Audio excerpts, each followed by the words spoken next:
শুভ সকাল আমার প্রিয় বন্ধুরা, তোমরা সবাই কেমন আছো? আশা করছি অনেক অনেক ভালো আছো, সুস্থ আছো। তন্ময় পাপিয়া ব্লগ চ্যানেলে ওয়েলকাম জানিয়ে আজকের ভিডিওটা শুরু করলাম। সকাল সকাল দেখো আমার জায়ের মেয়ে আর আমার মেয়ে দুজনে কেমন ছাগল ছানা ধরে নিয়ে খেলা শুরু করেছে। ছাগলটা হচ্ছে জেঠিমাদের ঘরের সামনে এসেছিল, তাই ধরে এনে ওরা দুই বোন এখন খেলা করছে। আমার মেয়ে তো ছাগল ছানা দেখলেই খুশি হয়ে যায়। তো দেখো সকালবেলায় কিন্তু আকাশটা বেশ চনমনে রোদ বের করেছে। ওরা দুজন এখন খেলা করতে থাকুক, আজকে আমার অনেক কাজ। রোদ যেহেতু বের হয়েছে, আগে চলো বাসি থালা বাসনগুলো সমস্তটা ধুয়ে ফেলি। আজকে ঘুম থেকে উঠতে অনেকটাই দেরি হয়ে গেছিল, তাই দেখো চারিদিকে রোদ কেমন চলে এসছে। রোদ উঠলেও আমি যখন থালা বাসন মাজি এই জায়গাটায় কিন্তু রোদ আসে না। আর বন্ধুরা, তোমরা যারা আমার ভিডিওটা দেখছো অবশ্যই প্রথম থেকে শেষ পর্যন্ত দেখো, অনুরোধ রইল। আর একটা করে কমেন্ট অবশ্যই করে যেও।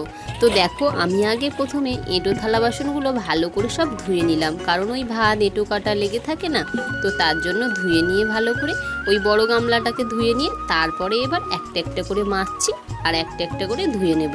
তো চলো আমি এখন থালা বাসনগুলো মেজে নিই, তোমরা আমার ভিডিওটা দেখতে থাকো।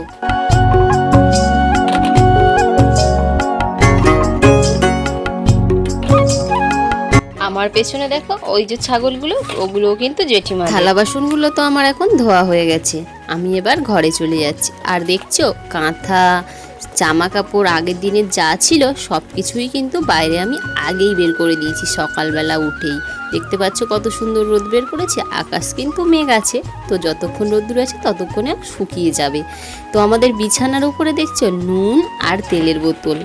ভাবছো তো নুন আর তেলের বোতল নিয়ে রাতের বেলা আমরা আবার কি করছিলাম। নুন তেল নিয়ে আমার মেয়ে কাশছিল খুব, তার জন্য ওই নুন আর তেল একটু গলায় দিয়ে দিলে না কাশিটা অনেকটাই কমে যাবে। তোমাদের যদি কারোর হয় ট্রাই করে দেখতে পারো, অনেকটাই কাজে দেয়, কাশিটা কিন্তু পুরোটাই কমে যায়। তো কথা বলতে বলতে আমার বাসি বিছানাটাও গুড়ানো কমপ্লিট।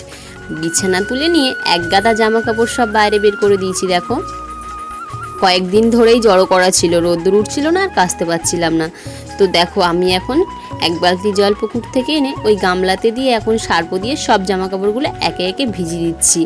তো চলো জামা কাপড়গুলো আমি এখন ভিজিয়ে নিই, তোমরা ততক্ষণ আমার ভিডিওটা দেখতে থাকো, পরে আবার কথা হচ্ছে।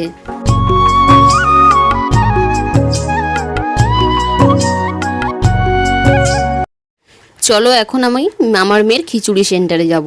আজকে ছাতু দেবে নাকি, তার জন্য ওই যে আমার দেওর যায় ওর কাছে দিল না, আমাকে যেতে হবে। ও এসে বললো, নিজের মতো করে কাজ গুছিয়ে করছিলাম, তো ও বললো হঠাৎ করে এসে আবার এই কাজটা গুলিয়েই গেল বলো।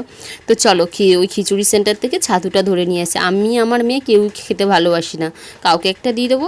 তো ওই যে দেওরটা ওকে দিলেও কিন্তু ও খেয়ে নেয়, তো ওদেরকেই দিয়ে দেবো। চলো যাই, গিয়ে কি দেয় দেখা যাক। আমাকে কল করেছে যাওয়ার জন্য। তো চলো এই ফ্যানের লাইট সুইচগুলো সব বন্ধ করে দিই।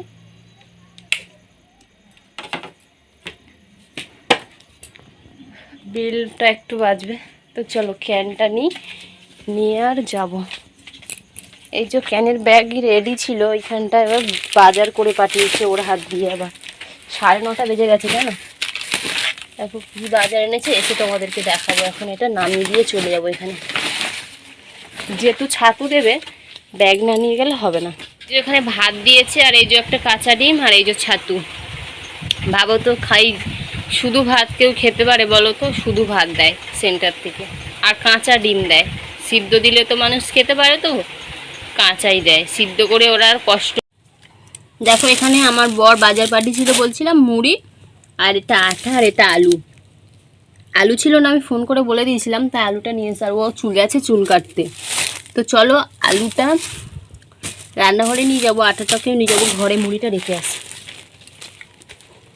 আলু ভাজা কাটবো এখন, সকালে পান্তা খাবার জন্য এখনো কিচ্ছু জোগাড় করিনি গো, করবো বলে ভেবেছি, আর তারপরে সেন্টারে চলে যেতে হলো। এখন আমি বসে গেছি সকালবেলার পান্তা ভাত খাওয়ার জন্য আলু ভাজা কাটতে। আর আমার বড় কিন্তু চলে এসেছে চুল কেটে, প্রায় 10টা বাজতে যায়। তাড়াতাড়ি করে এখন আলুগুলো আমি কেটে নিচ্ছি, আর ও আমাকে কি জিজ্ঞাসা করছিল জানি না, ওর সাথেই বকছিলাম। তো দেখো আমি এখন আলু ভাজা কিন্তু বসিয়েও দিয়েছি। আলু ভাজা বসিয়ে দিয়ে এদিকে দেখো সেই আগের যে নাড়াগুলো ছিল না, রোদ্দুরে শুকিয়েছিলাম, দেখেছিলে তো। তো আবার বৃষ্টি হলো মাঝে, সেগুলো আবার নরম হয়ে গেছে, তো আরেকটু রোদ্দুরে দিয়ে দিলাম। নাড়াগুলো রোদ্দুরে দিয়ে আমার বরকে বললাম একটু ভিডিও করে দাও তো, আমি ওই উচ্ছে গাছগুলো থেকে উচ্ছেগুলো তুলে নিই। একটাও সবজি নেই আজকে ঝোল করব। তো কি দিয়ে মাছ দিয়ে ঝোল করব ভেবে না পেয়ে ভাবলাম গাছে উচ্ছে তো হয়েই আছে, চলো উচ্ছে দিয়ে আজকে ঝোল করব মাছ।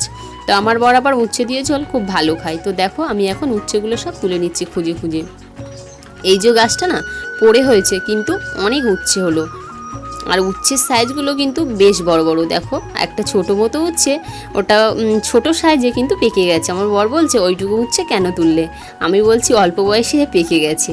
তো তাই আমি আবার উদাহরণ দিয়ে বলছি আমার মতো অল্প বয়সে পেকে গেছে। তো চলো বেশি বক বক না করে উচ্ছে গাছ থেকে উচ্ছেগুলো সব তুলে নিই। তোমরা ততক্ষণ আমার ভিডিওটা দেখতে থাকো।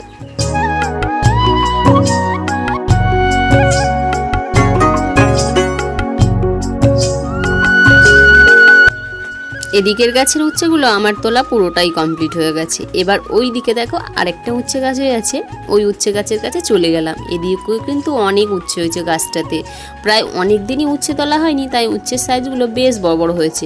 আর এই ডালটাতে দেখো পরপর তিনটে কি সুন্দর বড় বড় সাইজের উচ্ছে হয়ে আছে, তাই তোমাদেরকে ধরে একটু দেখালাম।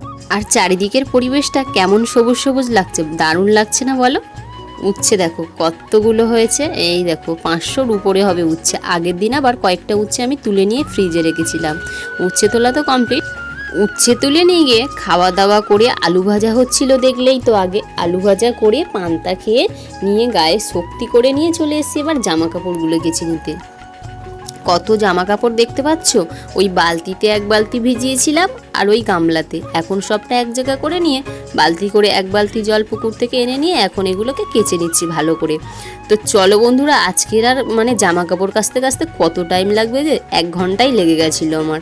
কতগুলো জামা কাপড় দেখছো, এগুলো কাচবো, পুকুর থেকে ধুয়ে এনে কমফার্ট দিয়ে আবার মেলবো, টাইম তো লাগবেই বলো। আজকে আর কোনো জামা কাপড় বাড়িতে রাখিনি, সব জামা কাপড়গুলো নিয়েই কাচতে চলে এসেছি, কারণ যেহেতু রোদ বের করেছে সবগুলোই শুকিয়ে যাবে।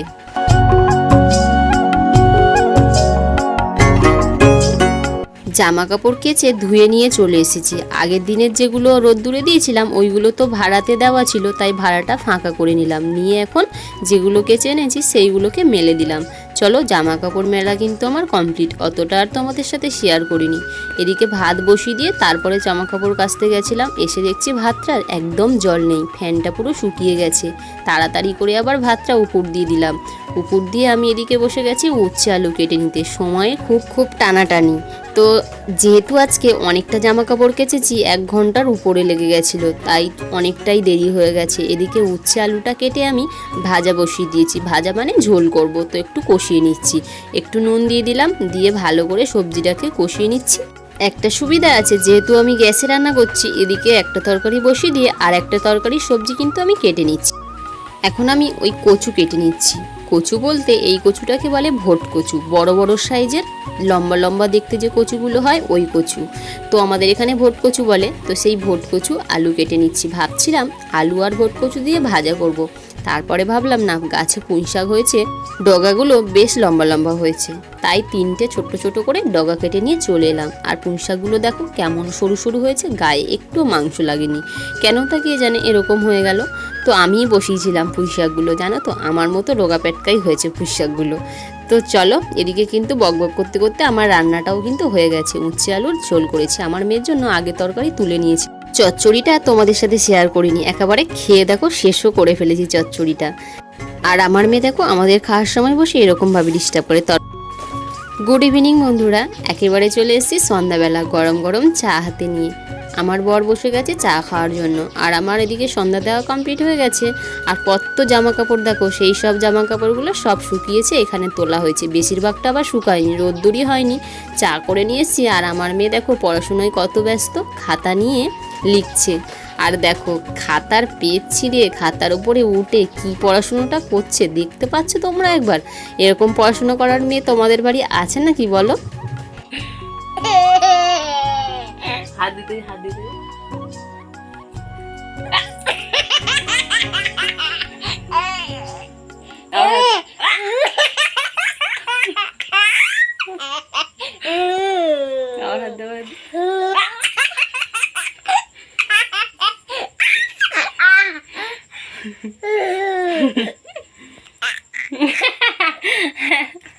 ইচ্ছা করে হাসছে।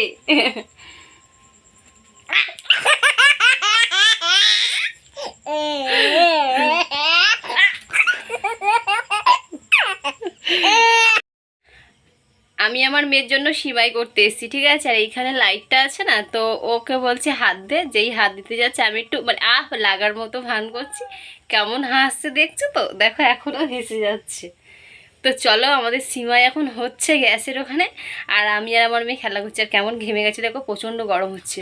তো চলো সিমাইটা কতদূর দেখি। আবার হাত দিয়ে যাচ্ছে, কেমন হাসছে দেখো তো, কত বদমাস।